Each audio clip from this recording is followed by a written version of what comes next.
Di depan kamera yang menyala terang, tanganku gemetar saat meraih tangan Rina dan menggenggamnya erat di depan ribuan penonton yang menyaksikan siaran langsung ini. Aku tahu satu gerakan ini akan menghancurkan segalanya yang selama ini aku jaga demi keluarga. Tapi aku tidak bisa lagi berpura-pura. Rumor yang selama berbulan-bulan aku coba padamkan dengan berpura-pura kencan bersama Budi kini meledak di depan mata seluruh Indonesia. Itu semua dimulai 6 bulan lalu di Jakarta yang selalu ramai ini. Kami berdua, aku dan Rina, sedang berpelukan di sebuah kai kecil di kawasan Kemang bocor ke media sosial. Hanya biasa, tapi bagi orang-orang di sekitar, itu cukup untuk menyebarkan bisik-bisik.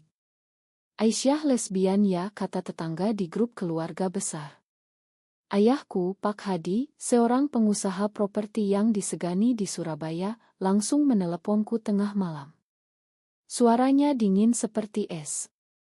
Pulang besok pagi. Kita harus bicara. Aku tahu apa yang akan terjadi. Keluarga kami adalah keluarga tradisional Jawa yang masih memegang teguh adat dan nama baik. Ibu langsung menangis saat aku tiba di rumah mewah kami di daerah Darmo. Nak, kamu tahu kan konsekuensinya kalau ini benar. Ayah bisa kehilangan kontrak besar dengan mitra dari Malaysia. Kakakmu yang baru menikah juga akan malu di depan mertuanya. Aku duduk di ruang tamu sambil menunduk, hati aku seperti diremas. Rina adalah segalanya. Kami bertemu 3 tahun lalu di stasiun televisi tempat aku menjadi presenter acara talkshow pagi.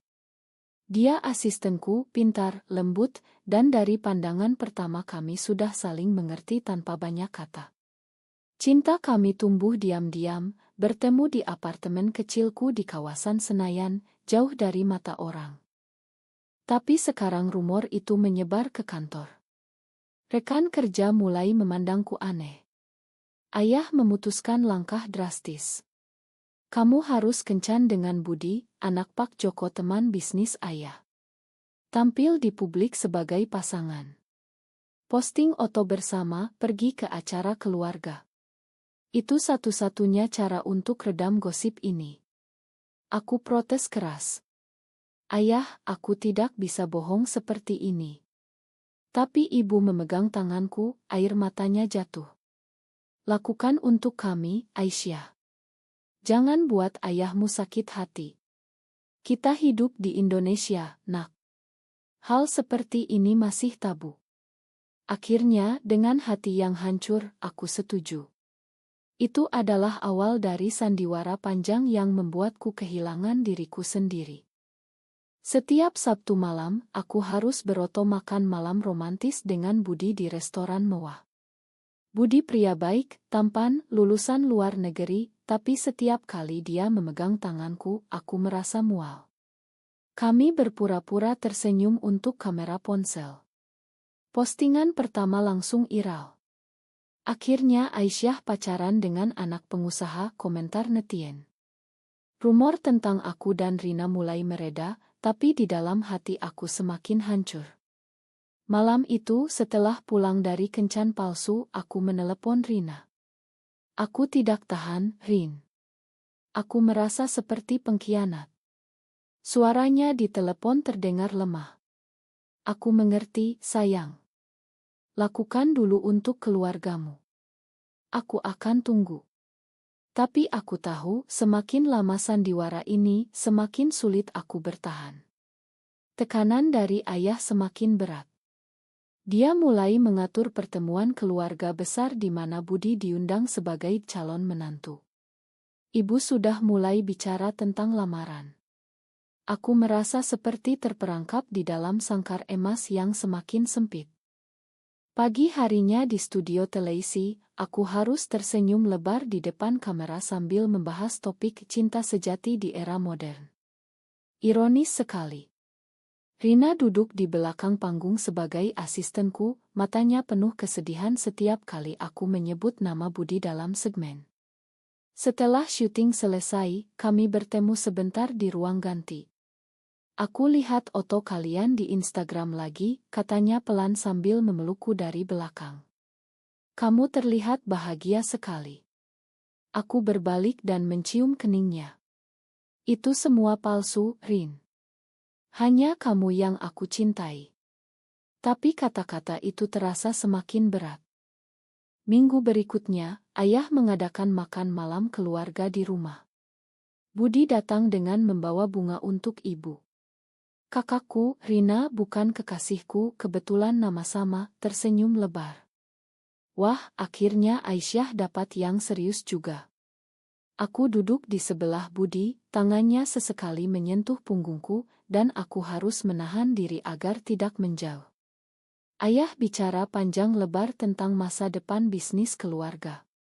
Kalau kalian menikah, kita bisa gabungkan perusahaan. Ibu mengangguk setuju. Malam itu, setelah semua pulang, aku menangis di kamar. Bagaimana mungkin aku menjual kebahagiaanku demi nama baik mereka?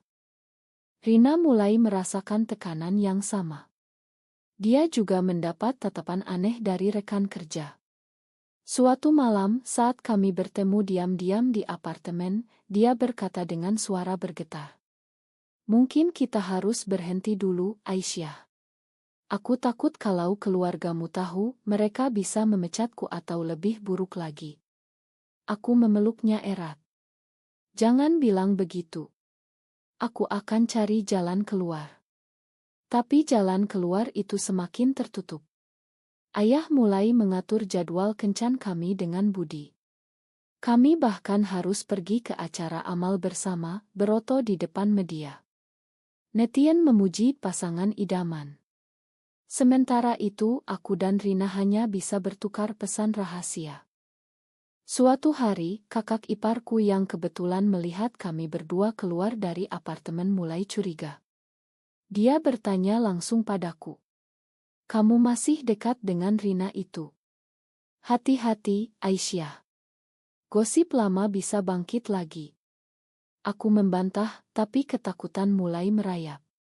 Tekanan kerja juga bertambah. Produser acara memintaku lebih sering tampil sebagai wanita modern yang bahagia bersama pasangan. Setiap kali aku melihat Rina di studio, hati aku sakit. Cinta kami seperti api yang harus aku padamkan sendiri. Aku mulai bertanya-tanya sampai kapan aku bisa bertahan seperti ini. Keluarga semakin dekat dengan Budi. Ibu sudah mulai merencanakan pertunangan kecil. Aku merasa seperti aktor dalam drama yang tidak pernah berakhir. Kemudian datang hari yang membuat semuanya semakin rumit. Kakak iparku, yang tadinya curiga, akhirnya membocorkan keraguannya pada ayah. Aku lihat Aisyah dan asistennya masih dekat sekali. Mungkin rumor dulu itu ada benarnya. Ayah marah besar. Dia memanggilku pulang mendadak dan mengunci pintu ruang kerja. Kamu masih bertemu dia? Setelah semua yang ayah lakukan untuk redam rumor. Suaranya menggelegar. Ibu hanya bisa menangis di pojok ruangan. Aku mencoba menjelaskan, tapi ayah memotong. Kalau kamu tidak berhenti sekarang, ayah akan potong dana studi adikmu dan umumkan di media bahwa kamu tidak layak mewarisi bisnis keluarga. Aku pulang ke Jakarta dengan hati hancur. Rina menungguku di apartemen. Saat aku cerita, dia memelukku sambil menangis. Mungkin kita memang harus pisah sementara. Tapi aku menolak. Tidak, Rin. Aku sudah cukup berkorban. Kami menghabiskan malam itu dengan saling berpegangan tangan, berbicara tentang masa depan yang seharusnya. Tapi besok paginya, berita di grup keluarga sudah menyebar. Saudara-saudara mulai menjauhiku di media sosial. Bahkan teman kantor mulai bergosip lagi. Produser memanggilku ke ruangan. Aisyah, ada rumor baru. Kalau ini benar, acara kamu bisa kena dampak rating. Aku harus berbohong lagi, mengatakan bahwa aku dan Budi semakin serius. Budi sendiri mulai merasakan ada yang salah. Dalam salah satu kencan, dia bertanya langsung. Kamu sebenarnya mencintaiku atau tidak, Aisyah? Aku tidak bisa menjawab jujur. Aku hanya tersenyum dan bilang kita lihat saja perkembangannya. Tapi di dalam, aku merasa seperti pengkhianat terbesar. Rina mulai menarik diri. Dia bilang takut kalau terus bersama, karirnya juga hancur. Aku merasa sendirian di tengah kota besar ini. Tekanan dari keluarga semakin gila. Ayah mengirim pesan setiap hari, mengingatkan tentang senama baik. Ibu menelepon sambil menangis, memohon aku segera bertunangan dengan Budi. Aku mulai kehilangan nafsu makan, sulit tidur. Setiap kali melihat bayanganku di cermin, aku tidak mengenali diri sendiri lagi. Sandiwara ini sudah terlalu jauh. Acara besar akhirnya tiba. Stasiun televisi mengadakan siaran langsung spesial Wanita Indonesia Inspirati di mana aku menjadi pembawa acara utama. Tema malam itu ironis sekali, cinta dan keluarga di tengah modernisasi. Produser meminta Budi hadir sebagai tamu kejutan untuk menunjukkan dukungan pasangan. Rina juga akan berada di belakang panggung sebagai koordinator. Malam sebelum acara, aku tidak bisa tidur. Aku menelepon Rina. Besok aku akan lakukan sesuatu yang mungkin mengubah segalanya. Dia diam lama. Apapun keputusanmu, aku di sampingmu. Pagi harinya di studio, suasana tegang. Ayah dan ibu menelepon, mengingatkan agar aku tampil sempurna dengan Budi. Ini kesempatan bagus untuk umumkan pertunangan. Aku mengangguk di telepon, tapi tanganku dingin. Saat makeup, Rina menyentuh bahuku sebentar. Aku cinta kamu, apapun yang terjadi. Kata-kata itu memberiku kekuatan. Acara dimulai. Aku tersenyum di depan kamera, memperkenalkan tamu-tamu. Kemudian segmen tentang hubunganku muncul. Host tamu bertanya, Aisyah, bagaimana rasanya punya pasangan pendukung seperti Budi? Budi duduk di kursi tamu, tersenyum lebar. Aku melihat Rina di balik kamera, matanya penuh harap. Saat itu, sesuatu di dalam diriku meledak. Aku tidak bisa bohong lagi. Mikron masih menyala, kamera masih merekam. Aku berdiri, berjalan ke arah Rina yang berdiri di pinggir panggung, dan meraih tangannya di depan semua orang.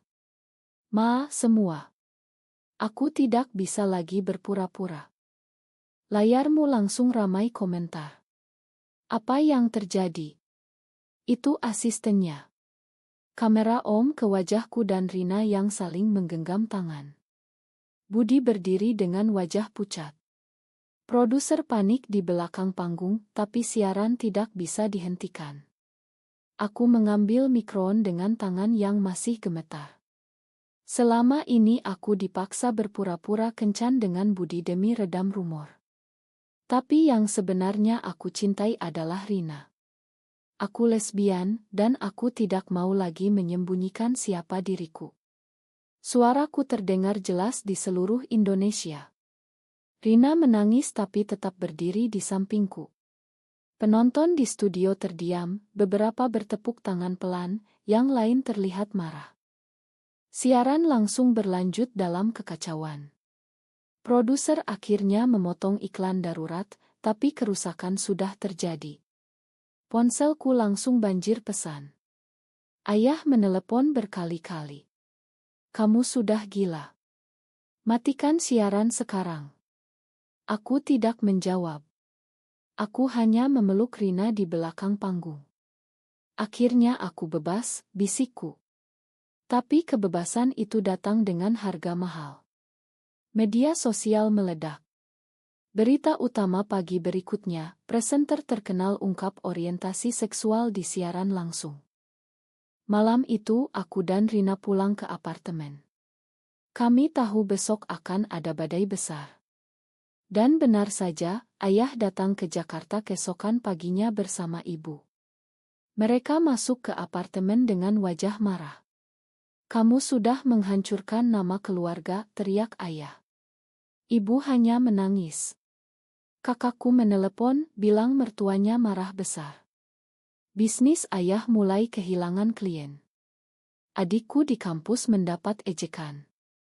Aku berdiri di depan mereka, tangan masih menggenggam tangan Rina. Aku minta maaf sudah bohong selama ini. Tapi aku tidak bisa hidup dalam kebohongan lagi. Konfrontasi itu berlangsung berjam-jam. Ayah mengancam akan memutus hubungan sepenuhnya. Kamu bukan lagi anak ayah. Ibu memohon agar aku minta maaf di depan media. Tapi aku sudah memutuskan. Aku mencintai Rina dan aku akan hidup dengan pilihan ini. Mereka pergi dengan pintu dibanting keras. Beberapa hari kemudian, stasiun televisi memberhentikanku dengan alasan citra rusak. Teman-teman lama mulai menjauh. Tapi di tengah semua itu, ada dukungan tak terduga dari komunitas kecil yang mulai bersuara. Rina kehilangan pekerjaannya juga, tapi kami memutuskan untuk memulai hidup baru bersama. Kami pindah ke apartemen lebih kecil, mencari kerja baru di luar sorotan. Bulan-bulan berikutnya penuh perjuangan. Ayah masih tidak mau bicara.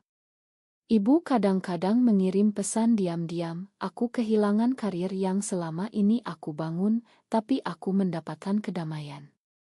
Setiap malam, aku memeluk Rina dan bersyukur sudah berani. Cinta kami kini terbuka, meski dengan luka yang dalam. Masyarakat Indonesia masih banyak yang menolak, tapi aku tahu perubahan dimulai dari langkah kecil seperti ini. Apakah keputusanku benar atau salah karena aku memilih kejujuran dan kehilangan segalanya demi cinta?